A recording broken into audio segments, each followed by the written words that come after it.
Assalamu alaikum warahmatullahi wabarakatuh, everybody. This is Preacher Moss, host of the SOS Shout Out Show, joined by our executive producer, Sister Satana Whitfield, working the ones and twos in the back. Listen, I hope that you're having an exceptional Wednesday. This is our last show before we have our showdown in Houston, which is affectionately titled Confessions of a Muslim Comedian, Volume 2, No Fears, Allah is Near.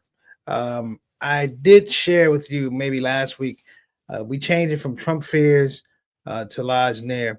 And one of the reasons is, you know what, just responsibility. You want people to come and enjoy themselves, but you want them to feel safe. And that's just part of maturity and being able to make a pivot. All praises due to Allah. And then I thought about it. I saw Trump on the same line as Allah, and it made me feel uncomfortable, to be honest, because if this show is a success, I really don't want him getting any success. And if it's really a success, he's going to put a tariff on it. So for that, brothers and sisters, I felt like, you know what? We're going to make this thing organically about us, something we're not doing enough in our community. So let me tell you about this show. It's been several years in the making. Confessions of a Muslim Comedian 1 actually happened in the city of Houston, 2018. And it's been almost 7 years, and we're coming back. Ironically, guess who was president in 2018 and guess who's president in 2025? Allah's best planners. That being said, I want to invite everyone else out. I want you to feel comfortable. We're going to revisit some aspects of real Muslim entertainment. The whole idea that we're driven by excellence, the whole idea that we have a cultural imperative that is buoyed by religious beliefs that everything that we do should be better. Whether it's arts, whether it's sports, whether it's dealing with other communities, we have to be spurred on by the fact that we have this compelling idea of ihsan, excellence. And I think this is a beautiful thing because I'm going to be honest. I'm not going to lie to you guys. This is not, this is not Michigan and people flip-flopping. When I talk to you on Saturday, people who are coming, I'm talking to you from a pure experience. I'm not talking about being from anywhere other than my mom and my daddy raised me. I'm going to talk to you in that language. Inshallah, we make a connection. Some things you may not understand, some things you may not agree with. But at least we're going to have an opportunity to have a dialogue. I also want to give a shout out to just the giving group. I want to give a shout out to our sponsors. We got American Muslim Community Foundation, our title sponsor, Olive Branch Muslim Family Services. We got Engage. We got Just Pack. We got all area masjids, Masjid Walter D. Muhammad, Masjid Al Quran, New Africa Masjid. We have Fifth Ward Islamic Center. We got a lot of people coming out for this event. And let me tell everybody, I am touched from the bottom of my heart that you will come out and support your brother because it don't always happen this way. There are times and places in my life where the Muslims didn't come out and talk, come out and support. And some of them not only did support, they were destructive against me sharing and expressing my art. So that being said, listen, I want to move on because we have a big show today. Today's title is A Muslim Comedian on Trump's First 100 Days. A Muslim comedian on Trump's first 100 days. Let me explain the way I come up with this first 100 days. It's not just what he does, it's how we react. It's not just what we see, it's what we interpret. In that space, I'd like to feel like we can have a larger conversation. If you're at IG, go ahead and say what you got to say in IG. If you're in the chat rooms here on StreamYard, just say what you have to say. I think we need to get back to that exercise. We're so worried about expressing ourselves the correct way that we don't express ourselves at all. I'm not telling anybody take your filter off and go crazy. I'm saying, but just be true to yourself where you can, when you can. All right. That being said, the show doors open at 7:30. Show starts at 8:30. We're at Islam in Spanish. We're on Brant Road in A-Leaf. You probably saw we're going to put it up at the end of the show, inshallah. But you probably saw the banner that we're going to be rolling, and we pray that everybody comes out. We're going to have a food truck there. We're going to have Sister Susie's Fusion, which is halal Guyanese Caribbean food. And I'm here to tell you that I am a fan. I've been eating that stuff up for real. She can't even keep me off the truck. Just no, stop. But she's going to come down. She's going to bless us with her food. Shout out to Mate, Muslim Singles events. They're going to be coming out. And again, shout out to all of our sponsors that are making this thing possible. Special shout out to my man, Mustafa Tamiz. I know he didn't want to hear anything about it. I'm going to give you some love, brother, okay? So That being said, I'm ready to start the show. I hope you are. Preacher Moss, Shout Out Show.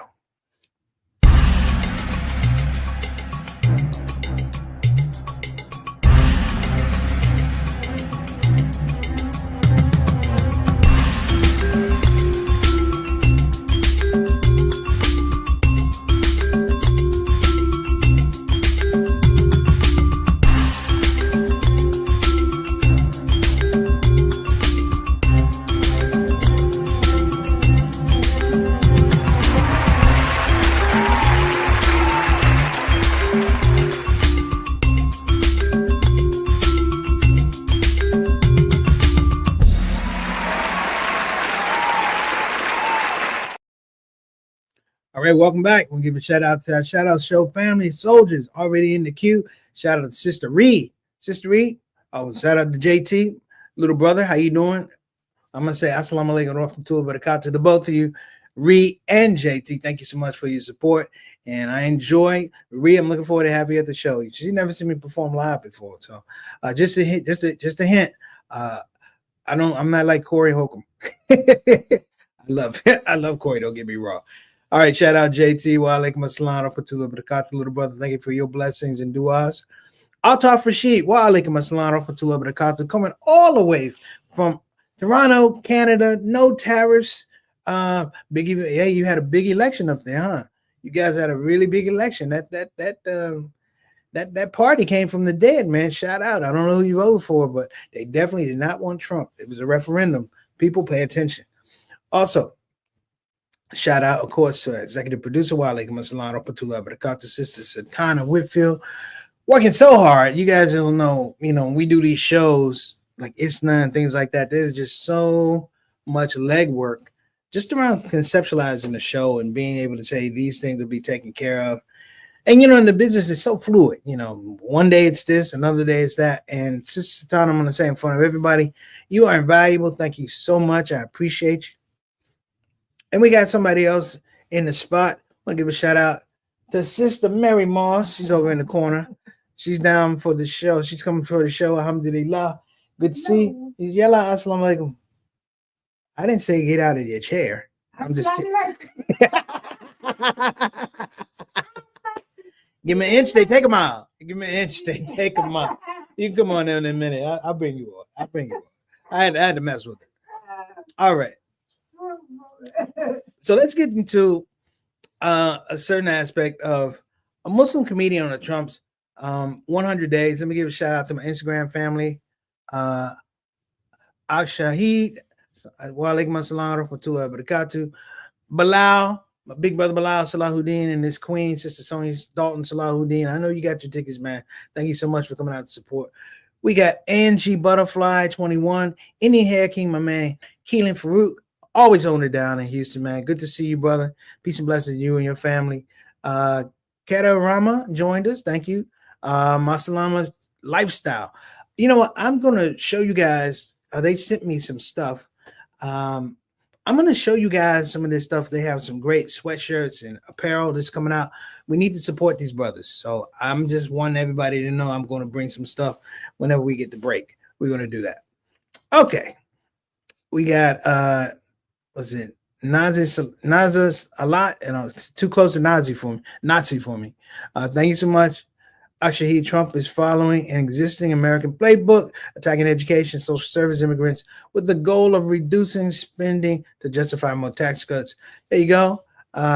See, Fatim Mardarbo. I'm sorry, brother. Daniel Riz official joint. So I'm gonna give you all the game. And I'm gonna give it to you from a friend that I knew when I was young. Not young, I was in Milwaukee, and essentially he was like a pimp that didn't make it. He was a pimp that didn't make it. I loved his perspective because he always read the news and he always had something enlightening to say. So basically, he's a failed pimp. He defined the avatar of what we're seeing right now in terms of a president. And so the first 100 days has to be broken down into two things. Number one, agreeability, and number two, disagreeability. Let me say it again. Agreeability and disagreeability. All the things that you are seeing right now are to ensure somewhere, someplace that you take a side, that they have a clear understanding of where you stand, whether it's Gaza, whether it's deportation, whether it's Social Security, whether it's, anything. They are pushing you to make a decision. You must choose a side. Now, in a natural, organic type of situation, you are allowed to develop your opinion, right? You're allowed to develop your opinion. I didn't say choose a side, but develop your opinion, which many times can be fluid. When you're dealing with people like this in this first 100 days, everything is very pragmatic. Now, agreeability, disagreeability. Agreeability is not like, oh, I agree with your points. Agreeability in this situation has largely to do with you are malleable, meaning whether you agree with me or not, if I put the screws to you, you will agree to what I'm saying. Case in point, if you watch Congress and the Senate, a quiet thing is happening. It's also happening in the Supreme Court, that they are sending out feelers to say, hey, listen, if I catch you outside of the courtroom, if I catch you outside of the rotunda, if you will, can I make the case that when you go back into that position, you have to make a decision? I can count on you voting or doing what I need you to do. Okay? Years ago, my friend, his name was Minty. Minty would say that about Milwaukee public government. Minty was sort of like a street politician, as we say. Like I say, he was a felt pimp and all that stuff. But Minty came up with this concept, and I had thought about it in the last week and a half. Minty said you have to develop an economy of weakness for your leadership. And what you're looking at is an economy of weakness for your environment. And I'm going to explain that a little bit clearer. Think of a marketplace of great ideas, okay? This happens all the time in entertainment. Think of a marketplace of great ideas. Now, the marketplace is here. You have to start here to get to the marketplace. The problem is, to get to that marketplace of great ideas, you have to deal with everything in between that are poor ideas, that are poorly executed ideas, that are lies, that are phonies, that are frauds, that people who don't know how to execute are still being allowed to occupy the space. This is what you have now, okay? Let me tell you one of the best things about Black religion, Islam, that I pulled, and this is from being a young child, a very young child. When my mom and my dad talk to me, and they have to give you the talk because, you're going out in the world. They can't be around you all day long. When you go to school or when you sit in the classroom, their child is out in the world. They tell you how the world is. And unfortunately, you will find out how it is going along. Here's the thing I want you to understand. And this is why I love Black culture so much. Black culture, the Black church in particular, Black theology, never, ever, ever floated the idea of democracy. Hear what I'm saying? We never, ever floated the idea of democracy as presently constructed here in the United States. Democracy was the thing that pulled you closer to God because you looked at the people who were per se the keepers of democracy, and you understood that it didn't work for them, so it wasn't going to work for you. Clearly, looking at history. I was telling my mom earlier today, I said, you know what? People, MAGA and Trump and all, you know what they're afraid of? Ghost of Europe, ghosts of colonization, ghosts of exploitation, ghosts of oppression. It's the same thing with Zionists. You guys are consumed with the fear of ghost. And instead of dealing with their own fear, they heap and project all that fear on everybody else and try and call it rational. Did I say Zionists? Well, hell, I might as well say Palestine too. The issue is, it's not Palestine that has to work to be agreeable or disagreeable. It's that all the agents around them had to get to a point where they're real. Years ago, I had a show in Brooklyn. All That Made Me Funny had a show in Brooklyn. I think it was like 2004. We got booked by some sisters up there. Up by Saraj Waj Masjid out on Bedford. And I was driving in New York to get there. And the show was during Purim, the Jewish holiday of Purim. I don't know how you spell it. I'm just telling you, it is a holiday. I'm not lying.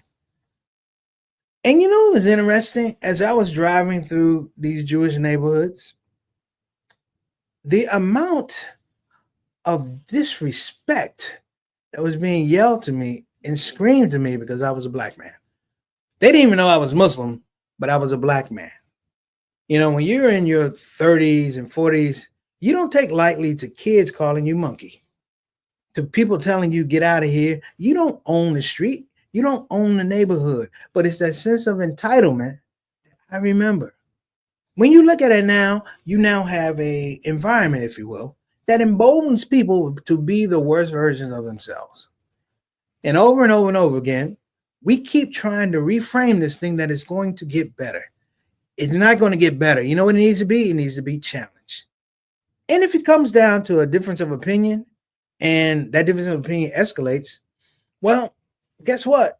That ain't nothing new. That's how America was made. That's how Europe survived. That's what they brought to the shores of America. And that's what Native Americans saw. Native American indigenous people saw folks who couldn't get out of their own way in terms of having their own joy and their own peace. They brought the misery with them. So what am I saying? That first 100 days is just the fact that Trump realizes now, and with the economy tanking the way it is, the tariffs not working, and people are taking off the rose-colored glasses because you know what? I don't care what you know, eggs are still $4 a dozen. People are beginning to understand that they've been hoodwinked. Now the problem is it's a burning part, because I'm going to say this: a lot of Americans, particularly like MAGA and a lot of people, white people with entitlement issues, when they realize democracy does not work for them, they're extremely violent. When they realize that democracy does not work for them to the point that they can't develop laws to protect what they have, the politicians won't do what they ask them to do, or they definitely can't do what they tell them to do, because they realize you were never in that space to begin with. One thing about Donald Trump, and I give him credit for this, in 100 days, he let everybody know who's poor and who's rich. Who's poor and who's rich. Now, his definition of rich is not just, billions and billions of dollars. It is rich that can change historically what goes on in this country. Everything from abortion, everything to education, everything to the way the government works. That's the type of money they're dealing with. And unfortunately, 95% of the people in MAGA, you're never going to get into that room to have that conversation unless you're a servant. Okay. By the way, that's why I like watching Kojak. I'm a big Kojak fan. I'm going to tell you why. I'm a big Kojak fan because everybody who gets killed, murdered, prostituted on show Kojak is white. All right, let me get back to my show. It's like watching Europe in New York. Okay, that was wrong, but it was true. But my other thing is, and what we should know in the first 100 days, as the non-elites, as the non-rich, is that there are cracks that are forming that have already been there. I'm going to ask people to do their political DNA and analysis and understand that these things have not worked before. This is a Richard Nixon playbook that's being revisited. The whole idea of getting rid of immigrants, that goes back to Richard Nixon. What did I tell you guys before? In the first 100 days, I want you to know there is nothing new coming out of this administration. There are no new ideas. There are no creative ideas. And I think even more so, the application has more to do that people feel like they're in an advantage to press these issues. You see what I'm saying? Let me give a shout out. Jabril, wa alaikum assalam wa rahmatullahi wa barakatuh. I got to talk to you after the show. Brother Eric Carter, wa alaikum assalam wa rahmatullahi wa barakatuh. Hope everything's going well in South Kakalaki. Let me get to my Instagram, folks. There you go. See, Trump is violating the existing playbook. Shahid, you know exactly what I'm saying. Aokaki, Ibil Hussein, Dawood Hadler, Visionary Dot. Thank you guys for joining. let me give you guys a little bit of a game. Because and Satana, I need to take a break because I got to go pull his stuff that my man sent me. I just want to show it real quick. Before I take a break, I want you guys to think about this.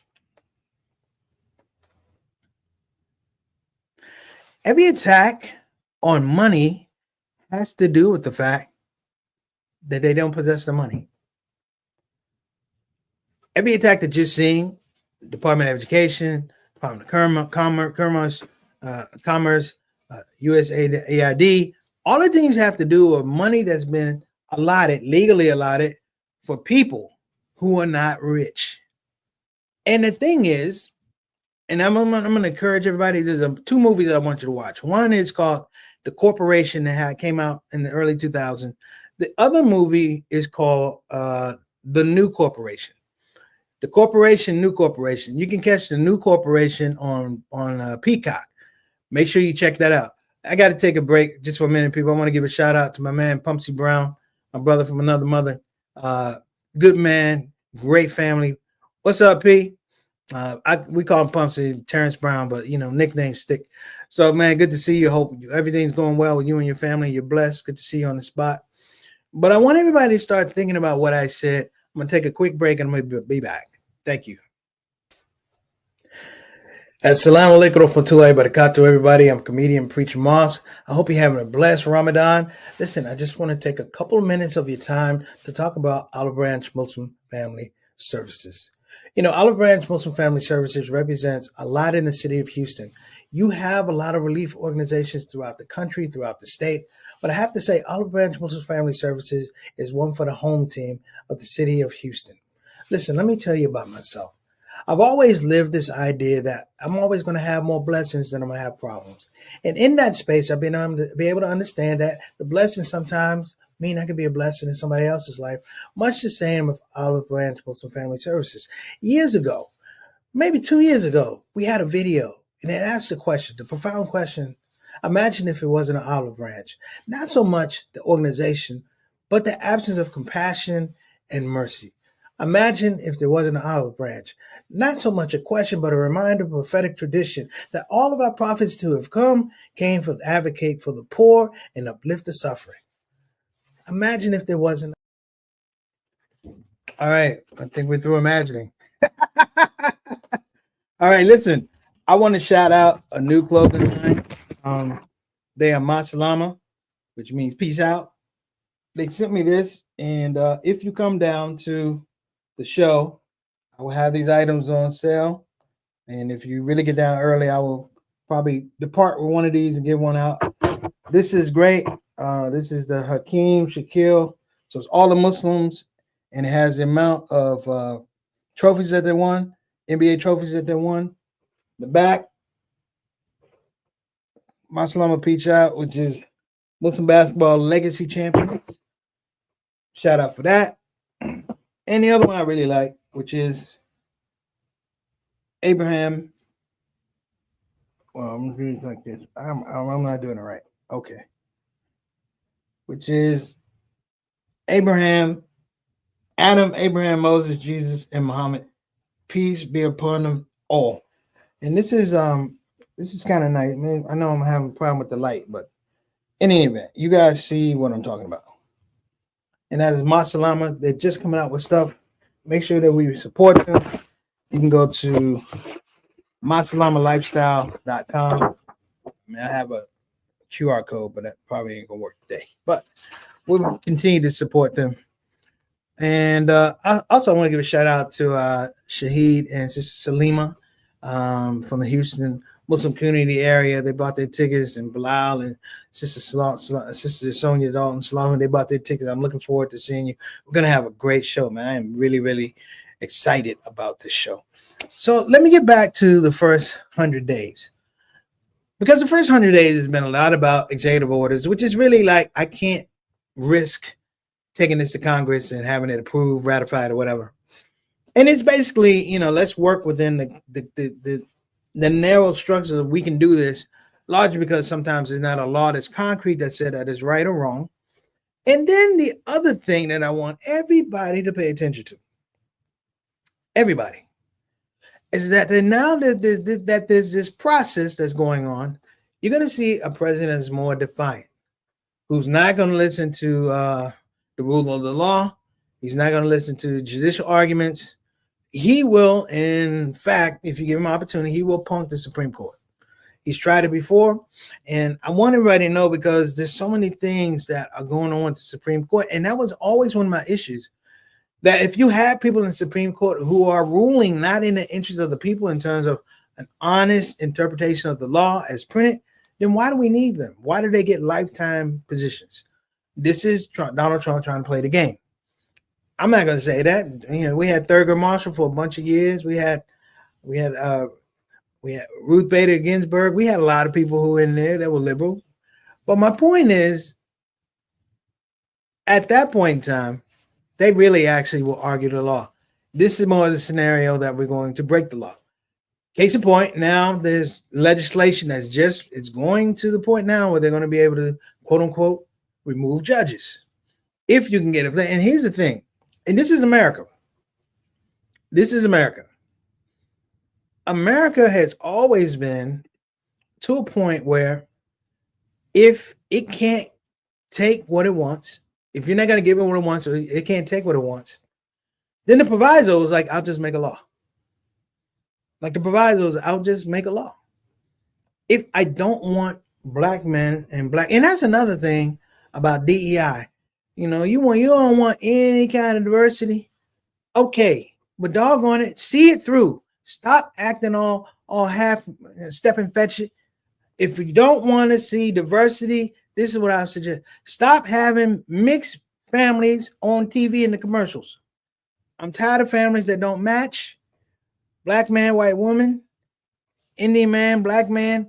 I just want a black family, Indian family. I want everybody to match. Because that to me is basically that's your DEI dream. You want everybody to stay where they are. But it's not gonna happen because it's making money. You know that. So let me flip the script. We only have a little bit of time. The one thing I want to be careful about and frame this correctly, because I don't want to mislead anybody. This is a dangerous time because at some point in time, a person wakes up and realizes you're not an achiever. You're not a winner. Bear with me.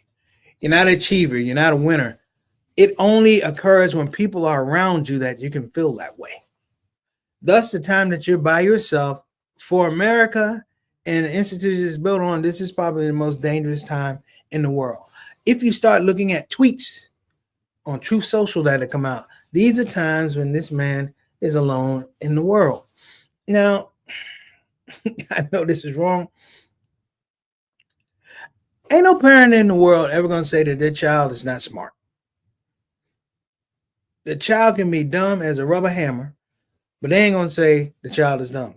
The child of God, not going to say it. But when there's evidence to bear that there's something wrong, that parental space contributes to this madness.